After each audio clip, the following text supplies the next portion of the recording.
પોરબંદર મહાનગરપાલિકા ચૂંટણીમાં ભાજપે ટિકિટ ફાળવેલ ઉમેદવારોની સંપત્તિ, અભ્યાસ અને ગુનાઓ અંગે વિગતો જાહેર થઈ છે, જેમાં 4 ઉમેદવારો કરોડપતિ છે તો 2 ઉમેદવાર પર ગુના પણ નોંધાયેલા છે.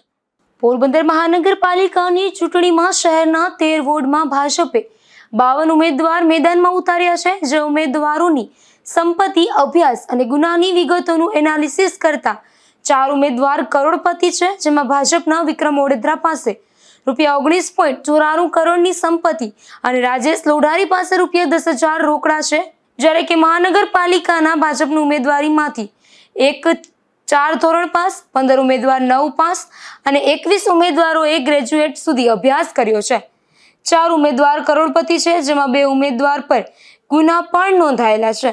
પોરબંદર મહાનગરપાલિકાના વોર્ડ નંબર 11માં ઉમેદવારી કરી ચૂંટણી લડી રહેલા ભાજપના ઉમેદવાર વનરાજ પરબતભાઈ કેશવાલા પર 2 ગુના નોંધાયેલા હોવાનું તેમણે આપેલા સોગંદનામામાંથી જાણવા મળે છે. વોર્ડ નંબર 5માં ઉમેદવારી કરી ચૂંટણી લડી રહેલા ભાજપના ઉમેદવાર ધર્મેશ શુકાભાઈ પરમાર પર 1 ગુનો નોંધાયેલો હતો, જે ડિઝાસ્ટર ગુનો એટલે કે માસ્ક પહેર્યા વિના નીકળ્યા હતા તેનો ગુનો હતો. પોરબંદર મહાનગરપાલિકાના 9 નંબર વોર્ડમાં ચૂંટણી લડી રહેલા ભાજપના ઉમેદવાર વિક્રમભાઈ ઓડેદરા સૌથી વધુ સંપત્તિ ધરાવતા ઉમેદવાર હોવાનું તેના સોગંદનામા પરથી જાણવા મળે છે.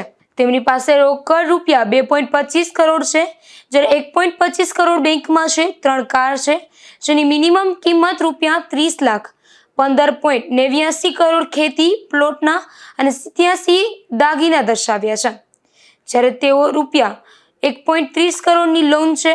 પોરબંદર મહાનગરપાલિકાના વોર્ડ નંબર 8માં ઉમેદવારી નોંધાવી ચૂંટણી લડી રહેલા ભાજપના ઉમેદવાર રાજેશ અર્જન લોઢારી નામના ઉમેદવાર સૌથી ઓછી સંપત્તિ ધરાવનાર ઉમેદવાર છે.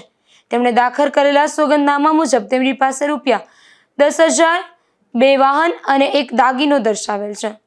નિપુલ પોપટ સાથે અશોક થાનકી, ગુજરાત ન્યૂઝ, પોરબંદર.